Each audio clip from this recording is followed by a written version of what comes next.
Brew Inc. is now syndicated on SeriousWriter.com. See them at SeriousWriter.com for resources, articles, videos, topical classes, and now a podcast, the Brew Inc. Podcast, because we're syndicated on SeriousWriter.com.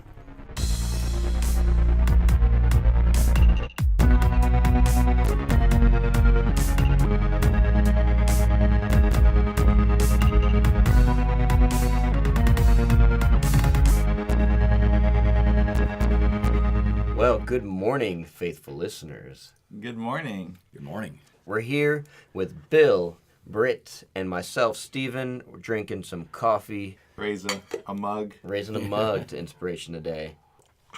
Silence for the poor. Simultaneous sipping there. But yes, we are coming at you today to give you a little overview about what happened with the GALA event. I know we've been promising that it was coming up, and you may have seen the Facebook Live videos. If you haven't, go check those out. We shared those on our page, on our Facebook page, and you can also find them on the Gwinnett Public Library Facebook page as well. But now we're coming at you with the follow-up. We're going to talk about, what happened, what is a library for those of you that don't know nowadays. It's not the thing in your phone that says your, podcast library or Kindle library. It's different than that. But we're going to go over that. We're going to go over kind of what happened, how much fun we had, how awesome it was, and have some clips from the event. Yeah, have some clips from the event, and hopefully get you guys to come out next year when we do it again. I've got a little intro here. Libraries have been the center of communities for centuries. Since people have been writing, we've been compiling and collecting works to be used for reference, study, and preserving knowledge. From clay tablets and cuneiform, we've come to audiobooks and digital form. But the mission of the library has always remained the same, being a central hub of learning, development, growth, and a free resource to help the local community excel and succeed. We had the honor to be involved with our local library's first GALA event to help raise awareness and support for the many programs offered by the Gwinnett County Public Library System. The GALA was organized by many people, but a quick shout out goes to Shelley Schwetzler and Wendy and Charles Pace for getting it all organized and getting us in the door. So thank you guys for having us out, and thank you guys for putting it together, especially Shelley and Charles. You guys were awesome. Shelley was kind of the... She was the wizard behind the curtain. Yeah, she was the wizard behind the curtain. And, we have a great interview with Charles, and I think we will segue into that. Hello, Facebook. We're streaming live from the GALA event here at Putting on the Litz. So we just want to welcome you guys. We're here with Charles Pace and Britt Mooney and myself, Stephen Folletti. We're a part of a writers group, Brew Inc., and we're here doing some interviews, and I wanted to ask you some questions about the event and kind of how you got involved with all this. Absolutely. Now, who are you in relation to the library? Well, I'm the executive director of the Gwinnett County Public Library, and we have 15 locations throughout the county and serve all the 900,000 plus citizens of the region. That's pretty important. This is the guy you want to be involved with if you like the library. And we love the library. Yes, we love the library. We're there all the time. My kids come home with the stacks and read them all. So now, how did this event get put together? Well, about a year ago, we started talking about the need to have some kind of big event that we would hope would be an annual event to raise money for the library. We have different initiatives, early literacy, our Career Online High School program, capital projects, and so on and so forth. But we wanted something that would be a really fun evening that people would enjoy and like to come out for year after year. And so we've been planning, we started over a year ago, we've been planning this event. Yeah, so. And I love the name. The name itself is good. I can't take credit for that. Yeah. Hey, Betty, this is one of our very dear board members, Betty Atkinson. We're so excited about this. This is our first gala, and we're just pleased to death. Yeah, we're ecstatic. We love we the are so library. proud of our library system. We have the best, we think, and the think best so, too. executive director Yes. ever. So cute. Now, what's one of your favorite things about the library? What do you love about the library? All the things that we do for the county. Yeah. Other than the reading, which is great, but we do so many things for the county. It's always about relationships. Isn't Yes, it it's is. always Yes. about relationships. Yes. All right. Well, thank you for stopping by. This is another one of our board members, Deb Oscarson. Hi, everybody. How are you? Deb is a big supporter of our author programs and events. I mean, you've been to I don't know how many dozens of them. Almost all of Right. them. Oh, wow. So if there is an So you got to author meet event, Nick Stone the Yes, other I day when did. she was there. Deb will be there. Yes, for Yeah. all the teen and adult programs, I go to every one. That's my favorite part. Yeah, because you really get a face to face with the people that are writing the books and that are just as passionate as the people reading them. And they're so interesting. Yeah. Just, it's like, why this genre, why that genre, it's interesting. Well, thank you so much. Thank you. Awesome. Thanks, guys. Thanks for coming. Tell the people, what does the library do other than just books? Right. Well, I think, a lot of people think about the library, they think of it as a warehouse for books, but the modern library is so much more than that. Right. We have all kinds of community programs. We have a program called Listen and Learn that's to help people learn the English language. We have a lot of programs with the Chamber of Commerce to help people start their own small business and various business programs. We have Career Online High School where adult learners can complete their high school diploma. We have our early literacy program for children that may have some difficulty learning how to read.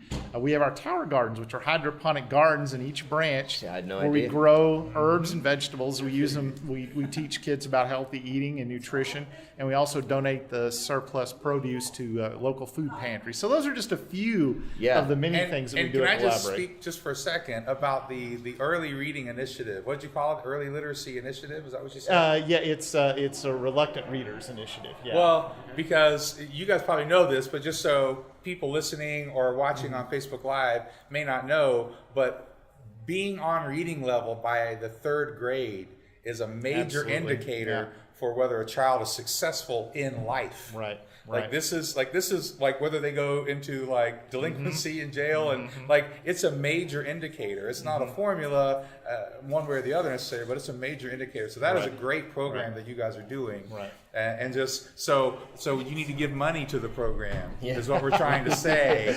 because that's going to help the kids in Gwinnett County. And you can give online. You go to our website, gwinnettpl.org, and go to the foundation page. There should be a link there where you can make donations online if you were so moved to do. Very good. Anything else that you feel like? No, we're looking forward to a great event tonight. Appreciate all our supporters, our donors, our sponsors, our elected officials, our board members, and everybody for coming out tonight. We're looking forward to having a good time and think it's going to be a great evening. Awesome. Well, thank you for your time. Thank you. All right, so that was Charles, and I was blown away by some of the. I'm always blown away by the programs that the library has that I'm not aware of. Like, a few years back, my computer had died on me, and I needed some editing software, and I couldn't use my computer for that. And I figured out that one of our libraries has a whole production studio. Wow. At that branch in that location. They have green screens, cameras you can rent, audio equipment, 2 different Mac setups with all the kind of programs that you would need for. It's sure not the library of our childhood. I mean, Right. When we went to the library, hey, you had the children's reading, and Maybe. And then you had the old headphones with like the cassette tape. You could listen to books. and you had microfiche. Yeah, and microfiche. Yeah, I loved scanning through that, and trying to find Growing up articles. a little bit. You really had to be lucky when I was a kid to even have a library that had any audio in it at all. It was, it was books and like the really cool libraries you could listen to a record or, or get a tape like you were saying. So yeah, the technology stuff was awesome. But I love the contrast of not just technology, but also the real practical hands-on stuff with like a garden. Right. And Stephen was talking about that a little while ago, the gardening. They have a gardening program at the Gwinnett Library System. That's amazing. Yeah. I mean, how many people are complete black thumbs when it comes to gardening? They can go to their library and actually not just read a book, but actually lay their hands on a plant and kill it. I mean, well, and a lot of it is geared for kids too. Right. Like this is something that kids come in and they get to learn and experience things that maybe their parents don't have space in their yard or whatever, or the know-how. Like you're saying, like adults can come and learn the same thing. Hey, I would have loved to get involved in the gardening program Right. and learn it the fast way. Yeah, I'm just impressed that the library is educating people for the zombie apocalypse. Right, Because yeah. that's the That's really exactly what it is for. important part. When the zombie apocalypse actually happens. Yes. We'll be ready. Now I know where to go when the stuff hits the fan. Right. right. Everybody's going to go to the library. Well, and it is a good resource to go to in those types of times, because when your phones and Google don't work anymore and your computers right. can't look up information, who has all the info on farming and technology and develop different types of tools? right. It's going to be all in the hard copies that are going to be in these libraries. Yeah. How many Star Trek episodes were there where they go onto the ship that was broken down and they happen to find the one recorded video of exactly what went wrong? Right. Like, oh my God, everything blows up. Like, that's a really special skill. Right? Like, oh, that one captain that was handwriting everything still. We didn't just go there.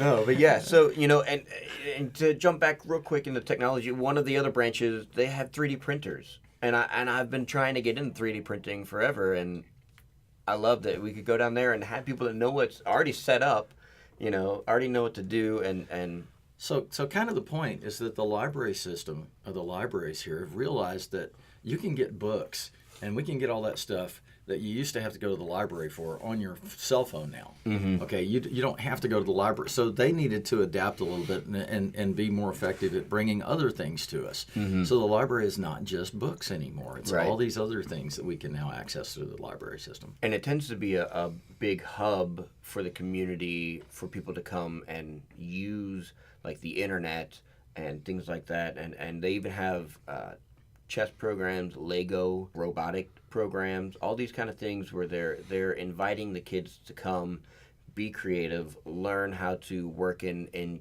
environment and group settings.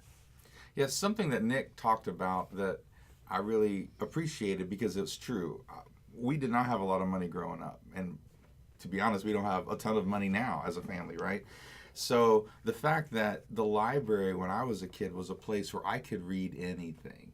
I didn't have to buy, and we did buy books, but I didn't have to buy every Hardy Boys book or whatever I was reading. I didn't have Right. to buy every one. I could Get have into a access- series. I can get into a series. I could read whatever I wanted to read and explore and do new things.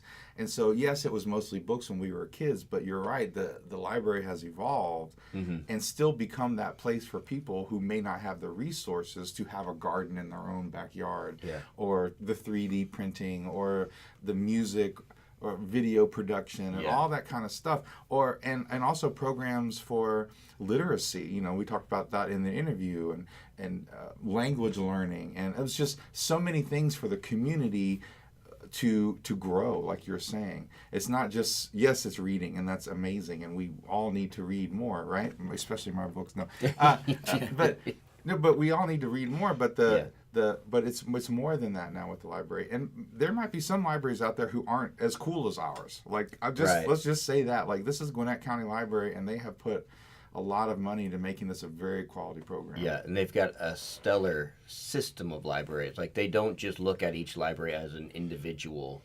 It's a part of a bigger network, and it's really good. But yeah, speaking of reading our books and investing in writers and authors and things like that, we had the privilege of having our good friend Nick Stone be the keynote speaker at this gala event and gave a speech, and she sat with us at our table, and we got to have a lot of good dialogue with her throughout the night. But here are a few clips from what she was talking about, and I think there were some really, like you said, there were some really good points as to, like, how does not just a library network but a community, how is that shaping and influencing someone to then one day even become a writer themselves, like in her case. So here are a few clips from Nick Stone when she was speaking, and then we'll see you guys after that. Listen. Hi. Y'all look good. I need you all to recognize how good you look. Like, everybody take a hand, and I want you to dust your shoulder off. Libraries, for me, not only do they represent a place where I always felt like I was at home, they also represented opportunity. For a really long time, the only people who read books were the people who could afford to buy them. And I can tell you, as a person who now writes books for a living, books are expensive. So libraries really have done the work of making the world a more equitable place. So you have children who can't purchase books. If I wanted to read something, I had to go to the library. So access to library cards, access to books, access to these whole worlds, these universes that existed outside of my own experience, those were the things that honestly made me who I am. Like, I wouldn't be standing in front of you right now if it were not for libraries. So I just want to say thank you to all of you who are here. Thank you to all of you who are supporting literacy, especially for kids like me who grew up without a whole lot. It means the world to me that you guys are here, that you put on your finest, y'all out here real fresh with your dresses. I see lots of sequins.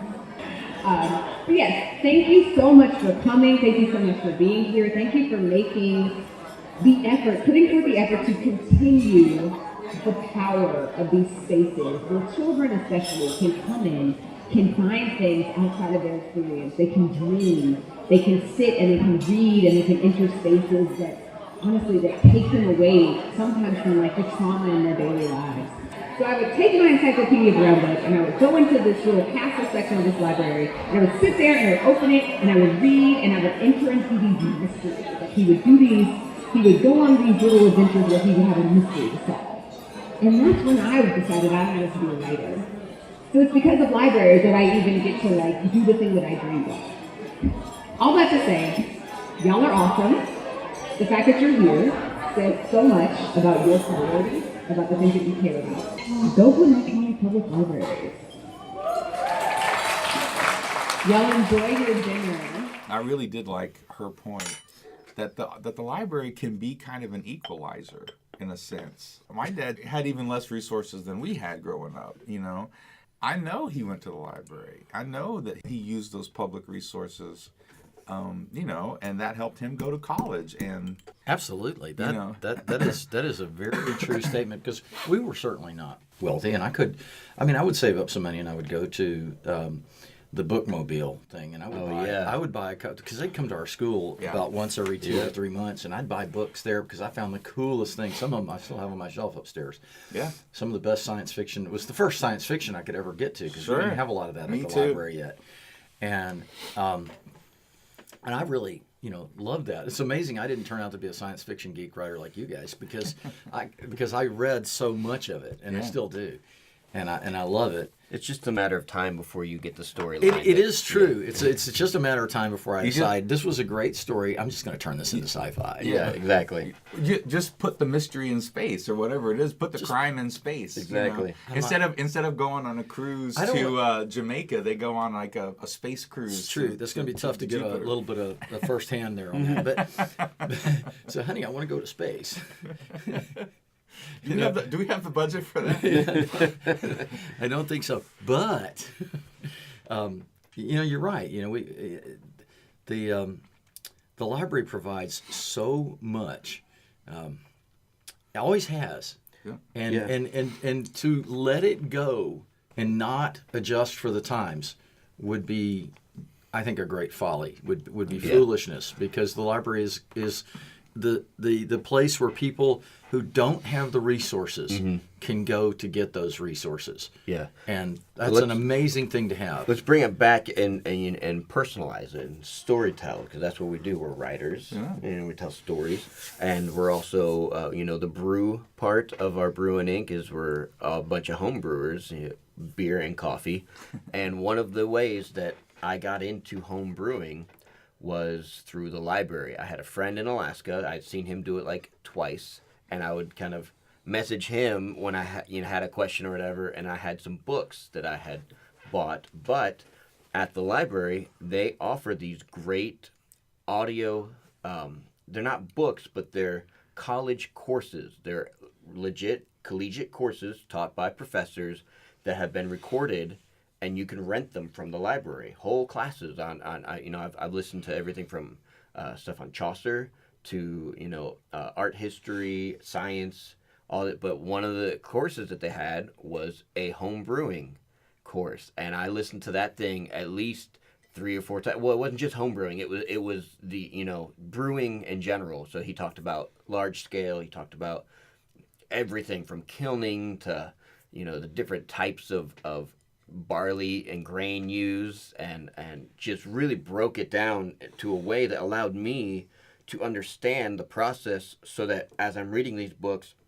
and making my own recipes, I've got multiple sources of reference and understanding. And it was just, I listened to it like twice when I rented it, took it back, was at the library again, a month later, and I saw it was there, and I rented it again and listened through it. And the fact that you can get quote unquote college education through the library, I think, is just one of those big features that's just overlooked. Like, not a lot of people know that there are sections in the library you can go and listen. I mean, you're not going to get credit for it. You're not going to end up with a diploma or anything, but it's legit You're gonna wind teaching. up with that knowledge. Yeah, you'll have the knowledge. Amazing. And like you said, it's an equalizer. Yeah, and I mean, for me, I've done the same thing. I mean, there have been books that I've checked out because I didn't have the money to buy all the books on writing. Like, I've checked out probably 20, 30 books on writing. Like, whatever the local library had, I checked it out, read parts of it at least. My son, when he was getting into coding, like, we literally went to the library and got books on HTML and C++, and we went on a vacation, and he literally sat there with my computer with these books and went through some of the exercises.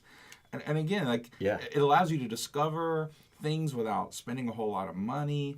And my kids, just on Thursday, a couple days ago, they went to a D&D class, so they're learning how to do Dungeons and Dragons, and they're having fun. And They had that at the library? I know. What? Then that's cool. So, but I'm just saying, like, there's all these resources that the library has, and I think the reason why we're doing this podcast, everybody, is we want people to know you can go use the library for more than just picking up a book. Yeah. Like, you can use the library in so many different ways, and there's community there. You can meet people. For me, I've written at least like 1.5 drafts of my stories in a library. I would go there on lunch breaks. They have a quiet room where, nowadays the main area is kind of a little more active. They don't shush you as much, but they have a quiet room for that purpose exactly. And I will go there, and just being in the presence of all these books, the atmosphere of being in a library. And don't forget that it is still good for book research. Mm-hmm. And while I'm working on one story and I'm looking for the comps for that, so I can go out and say, it's kind of like this, that's where you can go, because you can't afford as a writer necessarily to go buy every book, comp, comp, and the ones you don't know. And there's some of them you're not going to want to read the whole thing anyway. But but you want to, you want access to that stuff, and you can get a lot of that through the library. Yeah, you can get the writer's market stuff at the library a lot of times. Like, they may be a year old, but 80-90% of that information is still really good, if not the articles and some of that stuff. I'm just saying, like, there's a lot of information. A lot of it's electronic now. You can just get it on. You can get it on your phone and audio. Yeah, and all that stuff. And when you're doing research, I found that the libraries are now interconnected electronically. And when you have old newspapers and things that are on microfiche, you can actually get them transferred from a library in another state. They will actually do that now. Oh, so wow. that's pretty amazing stuff. They also have some tools for doing research at the library and through the library's website for doing book research by genre and other ways that you can't do from home. And ask your librarian about those things if you're interested in doing that kind of stuff, because that's very helpful when you're looking to cross-reference your genre and look for something that's like your story, so you can see what's already out there. Oh, that's awesome. Yeah, and real quick, last thing I'm thinking, I know some of the libraries I've seen, they do have sections set aside for job search and job acquiring. So they've got all kinds of info on how to write your resume. They've got programs to help you do those kind of things and talk and connect you with people that are looking to hire. So that's another great resource as well for local communities. So another thing that we haven't mentioned yet that libraries are great at, and this is really any library, at libraries at school, your local library, is as an author, because our audience is a lot of writers and authors. Yeah. You can go ask the librarian, what are people reading? Yes. You can go ask the librarian. And again, it doesn't mean you need to copy those things, but sometimes if you want to get a feel for what people are reading, what people like, what's something good to read, ask the librarian, what are the kids checking out? If it's whatever, an older crowd that's your market for crime, like what's the best crime thing that they're checking out? They are in the know. They know. And they love to talk about it. And they love to talk about it. So again, there's a lot of great research that you can do in all kind of different areas, like you're saying. And as writers, you should be connected with your local library. You really should. So now let's talk real quick about what did we accomplish with this gala event.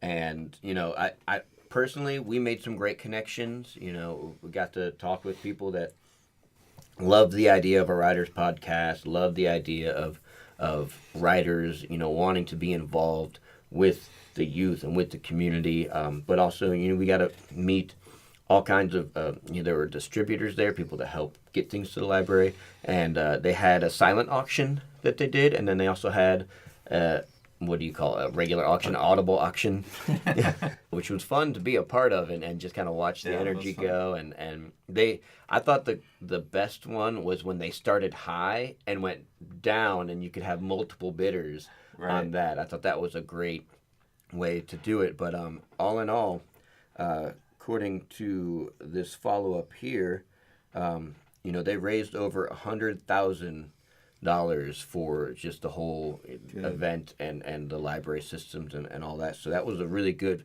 first time even putting on a gala event for the Gwinnett Public Libraries, and they're looking very forward to doing it glad again. it's a success, because that means they'll do it again and they'll raise more, and it'll become something standard. That's fantastic.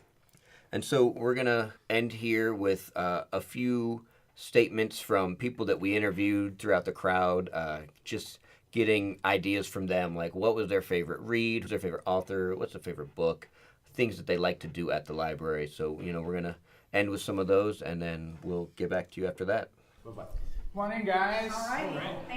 Who loves the library? Love it. Yes. I mean, I don't know why you would be here if you didn't. Yeah. So how did you guys get involved with the gala event? I'm on the foundation board, yeah. Very good. Now, what are some of your fondest memories of a library, growing up or currently? Dr. Seuss. Dr. Seuss. At the library.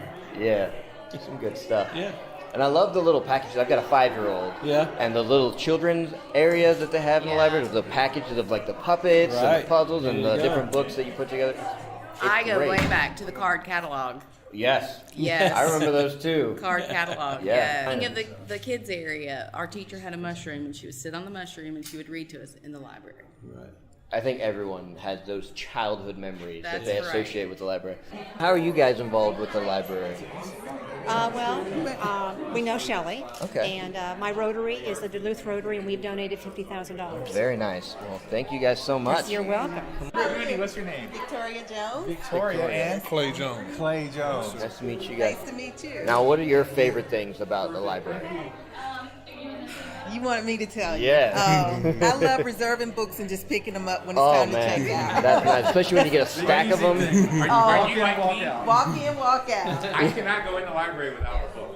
What do you use at the library the most? Do you rent books? Do you audio books? Well, for me, it's just going the peace and quiet and just sitting and. Oh yes. And I love that. I love the quiet room. Yes, the quiet room. Yes, where you can just go in and get some work done and not be distracted. Right. It's a book every time. Every time. Every time. Yes. Hey, how's it going? How you doing? Scott. Steven. Good to meet you, Stephen. How you Nice doing? to meet you. Good. What brings you out tonight? I'm a vendor. So we're actually in the business of trying to help these guys reach people where they are today. So I look after the digital side of that for our company, and we're trying to help them be where people are, which is on their phones. Yes, this is true. So, everything's going digital nowadays. Yeah, it's going digital. So that's my role. That's what I like to do. Hey guys, how are you guys doing? Okay. Glad to have you guys out tonight. We're just asking people what they love about the library. So I go to libraries all over the country and the world, actually. I really enjoy, from my perspective, I just like to watch the people in the libraries because it's really very interesting to see all the different families and how the community adopts the library. The space, more than the items these days, it's more the space than books. For sure. My grandmother had a master's in the library sciences in the 1940s and was a librarian, so it's in my blood. I'll just make it mention.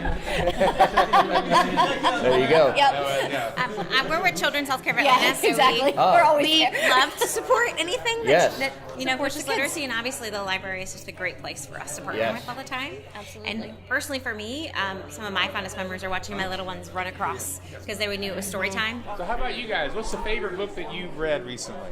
Love Does. Love Does. Bob Goff? Yes, he's awesome. Nice. How about you guys? Any books that you've read recently that you're like... Pete the Cat. Pete the Cat, yes. Nice. All children's books. Nice. I use a library now for my book club books. Oh, very cool. Yeah. That's very nice. And what's a good book you could recommend that you've read recently? What's a good book that I read? How about A Killer's Grace? Yes. The Universe Has Your Back. The Universe Has Your Back. By Gabrielle Bernstein. Awesome. Thank you, guys. All right, so we're back, and we just want to wrap up this episode again by thanking everyone that was involved in putting it together. Thank you, Shelley and Charles and Wendy and everyone that came out and emceed, and thank you, Nick, for coming out and speaking.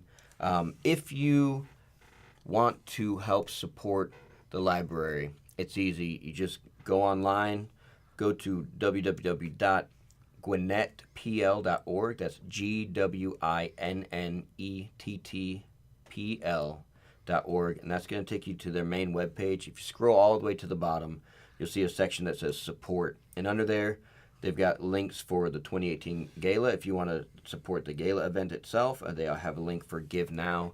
You can click on any of those, set up an account or a way to give, and I know that not only will they appreciate it, but your community as well will appreciate it. So go out there and support, especially at this time of year, Thanksgiving, Christmas. We want to be helpful with our community. Yeah, and just realize if you can't give money, guess what you can do? You can volunteer to help a kid, like we're talking about with the early literacy kind of programs. And you can do with the job search stuff. I mean, there's so many different ways to volunteer. Yeah. You can teach a class if you're really good at something. And you can change a person's life for the better that way. Yeah, they do bilingual story time. So if you speak another language, you can come and do that with the kids there. So there's so many different ways that you can volunteer your time and get involved and help support the system. And even if you're not in Gwinnett County, because there might be some people listening to this who are all over the country, all over the world maybe, but there's so that's why I'm saying just go get involved. It's a great place for community and learning about people and, again, changing lives. It's great. All right, well then I think we're going to end this episode with some of the jokes that they were telling at the event that I got a good chuckle out of, and so did some others, but they were more like dad jokes. So I may have to add a laugh track behind, but so until next time, raise another mug, raise a glass to inspiration. Who wants a good book joke? Nobody. Nobody here wants a good book joke. He wants a good book joke. Okay, here's a good book joke. Careful what you wish for. What do you call a nervous javelin thrower? I don't know. Shakespeare. Shakespeare. I know you are much more of a J.K. Rowling/Harry Potter fan. On a scale of 1 to 10, please tell these folks how much you love Harry Potter. About 9 3/4. Nice. Thank you. So I just started reading a book about the Stockholm Syndrome. The Stockholm Syndrome? Stockholm Syndrome. Well, how are you liking it? The first few chapters were just awful. But by the end, I loved it. I actually just finished the textbook myself. It's about anti-gravity. Really? Is it good? Oh man, it was impossible to put down. I just finished this awesome book about Pavlov's dog. Have you heard of it? It's not ringing any bells. But I did read a really good book about Schrodinger's cat. Oh, God, not that one. What, you don't like it? No, I read it. It's just a little too outside the box for my taste. All right. We're going to put a pin on it right there. We're going to get us that. We're done with those bad jokes. There will be more later. For now. This gala would not be possible. Gala. Gala? It's Gala. No, it's Gala. Gala? Okay. This gala would not be. Gala? Now you got me.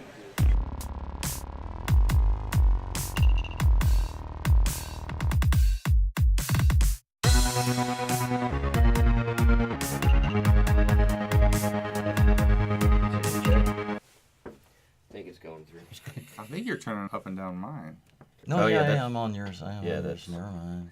So I'm Yeah, still left of it. I forget that. Just keep playing with it. See if it works. I'm gonna just keep going here. That's See what classic. happens. We're Classic. But there was still a lot of human interaction that happened, and they were encyclopedias. Hey man, I dated a librarian. Hey. There was some human in it. I'm sorry. Ooh, yeah, that's a different kind of. That's not. Most libraries don't offer that service. That's not something you can just check out. Now we're going deep. You can check out the librarian, but you can't check out the librarian.